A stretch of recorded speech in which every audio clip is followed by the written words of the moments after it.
Oi, seus lindos! Hoje eu estou todo blogueirinho, porque eu vou fazer um react. Isso mesmo, vou fazer um react, porque saiu aqui um novo teaser daquele filme que vocês estão sabendo que vai sair no Netflix, chamado Dois Papas. No mês de dezembro, o Netflix vai lançar um filme dirigido pelo Meirelles, né? Eu acho que é um diretor brasileiro, que ele vai mostrar um diálogo fictício entre Bento XVI e Papa Francisco, quando o Papa Francisco ainda era cardeal. É uma história com personagens reais, mas as conversas não aconteceram, elas foram criadas por um roteirista. Eu particularmente acho assim que cinematograficamente deve ser um filme muito bom, porque você tem um filme de dois caras conversando o tempo todo, deve ser um saco, mas deve que ficou muito legal. A gente vai ver aqui junto, eu vou dando pause, vou mostrando coisas aqui interessantes que eu não tô vendo ninguém comentar, então eu vou comentar sobre esse elemento que é importantíssimo no fim do vídeo. Vai ser a última coisa que eu vou comentar, tá bom, joia? Então, pra você ver, fica até o final pra você ver qual é esse elemento. Então bora pro vídeo. What is that plant? Ó, tá vendo essa chamada? É porque já é o segundo vídeo que eles estão, o segundo teaser. Primeiro foi pra lançar aqui, ó, vai ter o filme, e aí depois o filme passou em alguns festivais de cinema, ele teve inclusive agora na Mostra de Cinema de São Paulo, e depois que ele passou, aí eles fizeram um segundo teaser, já incluindo os comentários que a mídia tá falando do filme. Entendeu como é que funciona o marketing da parada? Então aqui ele já inicia com as premiações que ele teve, que é o festival do Telluride, que é um festival que geralmente manda alguns filmes pro Oscar. Esse é um filme que a Netflix está tentando ver se ela consegue emplacar uma nomeação no Oscar. Não é um filme qualquer. Eles estão fazendo um filme para tentar concorrer ao Oscar, saca? Então significa que eles colocaram todas as forças que eles tinham ali. What is that plant? It's oregano. Toda vez que tem esses teasers desse filme, aparece que na primeira cena o Papa Francisco ensinando alguma coisa idiota pro Bento XVI. No primeiro teaser, começa com o Bento XVI tocando piano, e aí ele pergunta: você conhece os Beatles? Aí o Papa Francisco: claro que conheço, né, do Yellow Submarine, e não reconhecendo o Yellow Submarine. Eles tentam emplacar uma visão meio tapada no Bento XVI, como se ele tivesse uma visão, assim, fora do mundo. E todo mundo sabe que não é assim. Por exemplo, o Bento XVI cansou de citar, por exemplo, o Senhor dos Anéis em alguns documentos dele, então, em alguns textos dele. Então, eles tentam emplacar essa imagem de que o Bento XVI é um idiota e o Papa Francisco é o cara que vem trazer o mundo real para ele. Então aqui nós temos uma belíssima cena, Papa Francisco apresentando um orégano pro Bento XVI. It's oregano. Your gardener gave it to me. You're very popular. Seu jardineiro deu ela pra mim. Ou seja, Bento XVI é um cara que não conversa com os funcionários. Então, o seu jardineiro me deu porque eu converso com pessoas do povo. Você não conversa, então você não tem esse contato, saca? E aí o Bento XVI tem aquela reação: você é muito popular e tal. I just try to be myself. Whenever I try to be myself, people don't seem to like me very much.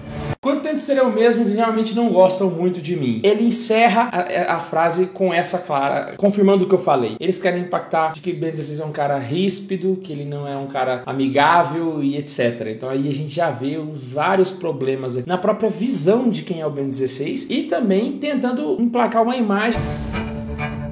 Confidential church documents were allegedly leaked to the press, alleging corruption and misconduct among the clergy.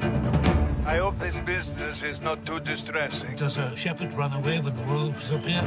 Beleza, aqui a gente já tem de primeira ele colocando as crises que o Bento XVI passou de pedofilia no clero, casos de corrupção, e esse caso de corrupção também foi um caso que teve bem na troca do pontificado, né, envolvendo o Banco do Vaticano. Inclusive foi uma das perguntas rara de se ver. Eu já fiz vários vídeos aqui falando, pô, não é uma coisa, desde Judas a gente tem isso acontecendo na igreja. O negócio é como que eles vão apresentar a postura dos dois diante desses casos. É o que a gente tem que ver aqui. We are moving in directions I can no longer condone. I've struggled to do what must be done, but I've lost. Essa frase é gravíssima, né? O Bento XVI olha e fala assim: estamos indo para um caminho que a gente não tem que ir, que é esse caminho de corrupção, etc. E aí o Bento XVI, ele lutei para fazer o que deve ser feito e perdi. Qual luta ele perdeu? Né? A luta contra a corrupção no Banco Vaticano? Peraí, mas quando ele renunciou, ainda estavam acontecendo essas coisas, né? O Bento XVI, ele teve várias lutas travadas muito mais graves que essas e saiu delas muito vitorioso, como por exemplo a própria luta contra a teologia da libertação, que que começou lá no pontificado do João Paulo II. Isso é uma coisa que precisa ser clara, né? Quando você olha um papa como um chefe de Estado, você tende a observar o papa como um presidente da república, ou algo do gênero. Então você vai analisar o mandato dele dentro do mandato dele, mas o pontificado não acontece assim, né? As lutas que foram pertinentes ao pontificado do Bento XVI, elas não começaram na época do Bento XVI, elas começaram no período do João Paulo II, tá? Então quando você tem aquelas cartas que Bento XVI já tinha escrito sobre a teologia da libertação no pontificado de João Paulo II, elas vão se concluir, não pode analisar somente dentro do período onde ele foi papa. Do mesmo jeito que os problemas que o Francisco enfrenta na igreja começaram no pontificado do Bento XVI. E óbvio, eu não estou dizendo que foram esses papas que criaram esses problemas, tá? Nada a ver. A gente não pode fazer uma assincronia da análise do pontificado, tá? Os casos de corrupção que envolveram a igreja foram no fim do pontificado do Bento XVI, que é o que o Papa Francisco encarou. Os casos de pedofilia da mesma forma, que estouraram, né? Foi o que o Papa Francisco já reagiu e de maneira maestral, né? Então, isso é muito importante pra gente analisar como funciona o pontificado. Popes can't resign. If you do this, you will damage the papacy forever. Uma frase que você nunca iria ouvir do Papa Francisco, né? Papas não renunciam. Se você fizer isso, você vai prejudicar o papado para sempre. Outro erro, né? A gente sabe que já houveram outros papas que renunciaram ao longo da história e eles não prejudicaram o papado para sempre. O próprio Bento XVI renunciou e o pontificado tá aí, firme e forte. I can no longer sit on the chair of St. Peter. You're mistaken. You are. I cannot play this role anymore. Outro ponto que a gente percebe que não há um conhecimento muito profundo da figura do Bento XVI. Sempre tentou se colocar a figura do Bento XVI como um cara ríspido, né, forte, porque ele tem a cara fechada, como a maioria dos alemães. Mas eu vou tentar explicar aqui de uma maneira mais assim, ilustrativa para vocês entenderem como é o temperamento do Bento XVI. O Bento XVI, ele é como se fosse aquele nerdão de escola. Eu não tô falando do geek que gosta de quadrinhos e tal, não. Tô falando do nerdão que senta no canto com um óculosão e gosta de estudar pra caramba.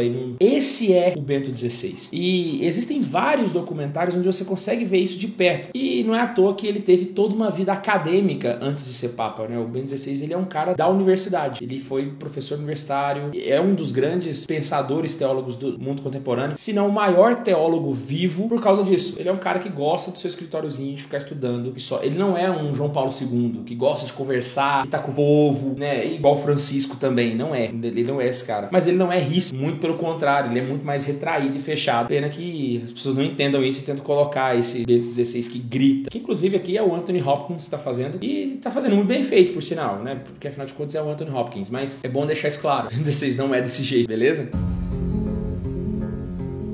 There's a saying, God always corrects one pope by presenting the world with another pope. I'd like to see my correction. Essa frase aparece 2 vezes, tanto lá no primeiro teaser quanto nesse. Esse ditado que diz que Deus corrige um papa apresentando outro ao mundo. Eu não achei a fonte dessa frase, eu não sei se eu pesquisei a fundo também o suficiente. Se você sabe da onde é essa frase, coloca aqui embaixo, porque é um ditado de quem?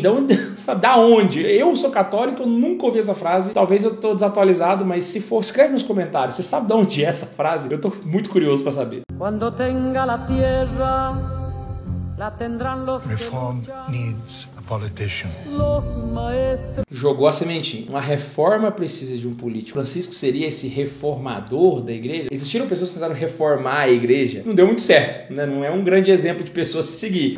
Francisco vai ser esse reformador da igreja? É sempre aquela lógica da mídia tentando colocar o Francisco como um grande revolucionário. Reformador com ideias novas e aberto ao mundo. Não, pelo amor de Deus, tá? E ele, se você vê as cartas do Francisco, você vê as entrevistas que ele dá, você vê que ele não é esse cara, sabe? É a mídia que tenta emplacar isso diariamente, né? Mesmo quando por exemplo, no avião virou e falou assim, olha, eu não sou a favor de quebrar o celibato, quando perguntaram a respeito dos padres casados na Amazônia, né? Ou então quando ele fala das mulheres casadas, ele fala, olha, já encerrou o assunto, não tem mais a conversa sobre isso. O Papa Francisco simplesmente não é esse revolucionário que a mídia quer que ele seja, mas eles tentam sem parar. The most important qualification for any leader is not wanting to be leader. Opa, olha, teve uma pessoa que apareceu interessante. The most important qualification for any leader is not wanting to Quem é esse? Seria o Cardeal Sara? Não sei, né? Mas aqui a gente tem uma frase que, essa frase eu já ouvi na igreja, né? Uma característica principal de um grande líder é não querer ser um líder. E geralmente na igreja católica os padres não querem ser bispos.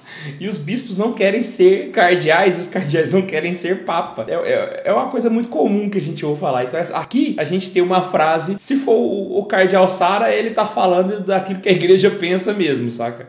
It's not me who needs to be satisfied. It's 1.2 billion believers. Aqui a gente tem um erro também gravíssimo numa frase, né? E é uma frase que tá errada nas duas contraposições que ela coloca. Primeiro ele fala, não sou eu que tenho que ser agradado, mas 1.2 bilhões de fiéis. E essa frase está 100% errada. Porque não é o Papa que tem que ser agradado, mas também não é 1,2 bilhões de fiéis que devem ser agradados, porque a função do Papa não é agradar as pessoas. A função do Papa é guardar a fé dos fiéis, ok? Eu nunca vi essa frase sendo dita, assim, pelo Papa Francisco e tal. Eu sempre ouço ele falando assim, de cuidar dos fiéis, e não de que ele precisa agradar os fiéis, né? Porque esse é o pensamento da igreja. Mas talvez é o pensamento que o filme quer passar. You're the right person. Church needs to change and you could be that change. It could never be me. Isso completa a frase que tá no anterior, né? Ele falou assim, do Cardeal Sara. Eu vou chamar de Cardeal Sara, não sei quem é, mas vou considerar que seja. Então o filme já coloca que o Papa Francisco é um grande líder. Por quais motivos é que a gente vai ter que ver, analisar com carinho. Mas aqui a gente tem um pause também, numa cena muito importante, que é um padre sendo capturado, não sei se forças de guerrilha, e mostra um dos problemas que a igreja passa hoje, que é a perseguição dos cristãos no Oriente Médio, né? Ou naqueles países que o pessoal fala, né? Acho que é latitude 1040, se não me engano, né? Onde os cristãos são perseguidos. E isso é um problema que o Papa Francisco tem que lidar de fato. The grand doors have slammed shut and will remain so till the next pope has been chosen. From that balcony up there, nothing is static in nature, not even God. Mostrou pontificar a eleição do Papa bem rápido, né? Onde você estava quando o Papa foi eleito? Escreve aqui, eu queria saber onde você estava quando você viu que ele ia ser o novo. Eu estava no avião. Quando eu cheguei, ele já era Papa já. Fiquei sabendo depois de todo mundo. Escreve aqui embaixo, onde você estava quando o Papa Francisco foi Papa. Nada é estático na natureza, nem mesmo Deus. É verdade essa frase? O que a gente sabe é que Deus é, e ele é o mesmo com o passar dos tempos. Ele é o mesmo ontem, hoje e sempre. Isso seria uma forma de entender que ele é estático? Não sei. Essa frase é muito complicada e essa frase é muito problemática porque ela critica o conservadorismo, né? Então o conservadorismo ele quer manter as coisas e o Papa Francisco quer modificar. Então a gente tem essa luta entre o conservadorismo e o progressismo. Tentando pintar, né? Vamos pintar eles pensando, vamos tentar pintar o Papa Francisco de liberal, assim, progressista e o Bento XVI de conservador, né? Sempre tentando fazer. O problema é quem compra esse discurso. E aqui é bom deixar uma coisa clara. Quem tá falando isso não são católicos. O Meirelles não é católico. Os caras não são católicos. Eles não estão afim de defender a igreja católica. Eles não pensam como um católico. Se brincar, eles nem sabem profundamente como que esses papas pensam, porque não devem acompanhar ele com o tempo como a gente acompanha. Então é gravíssimo você ver católicos comprarem esse discurso, né? Não me espanta o Meirelles falar que o Francisco é progressista e o Bento XVI é conservador. O que me espanta é ver católicos acreditarem nisso. Esse é o grande problema, viu? Isso é gravíssimo. God. First, should we find him if he's always moving? On the journey? Oh, perhaps we'll find God over there on the journey. I'll introduce you to him. Eu não vou comentar aquela frase. You must remember that you are not God. You're only human.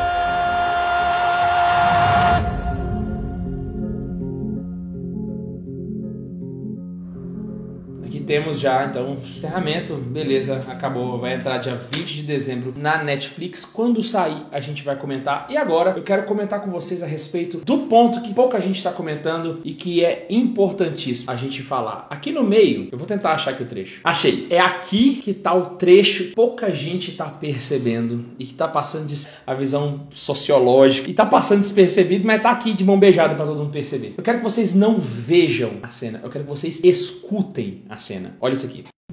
Cuando tenga la tierra la tendrán los Ouviram? Aqui no fundo nós temos uma música. E essa música é de uma cantora famosíssima chamada Mercedes Sosa. Se eu não me engano, acho que ela é argentina. A música tema desse filme é uma música chamada Cuando Tenga la Tierra, interpretada, e é uma música muito bonita. E a primeira frase da música, ela é assim: quando eu tiver a terra, eu semearei as palavras que o meu pai Martim Fierro colocou ao vento. E essa frase, ela carrega um contexto pro argentino, diz muita coisa. E aí, é claro, né, como o cara aqui do filme é o Papa Francisco, que eles querem colocar, eles vão colocar uma música argentina. Mas qual música eles escolheram? Isso que a gente vai ver. O Martim Fierro é um livro de poesias de 1872, mais ou menos. É um livro argentino e que foi escrito no fim ali do contexto da Guerra da Argentina. E esse livro, ele é colocado para exaltar a figura do gaúcho. O gaúcho, ele não é só o povo. Colocar o gaúcho como um representante legítimo da cultura argentina. Esse livro foi responsável por colocar o gaúcho nesse patamar e ele desagradou os poderosos da época, né? Então ali você já percebe um início de luta de classes, que é bem peculiar daquele período onde você tem o início do marxismo. A música da Mercedes Sosa, ela faz uma alusão a isso, a essa luta de classes na construção do ser argentino. É uma música de esquerda. Pro argentino ouvir essa música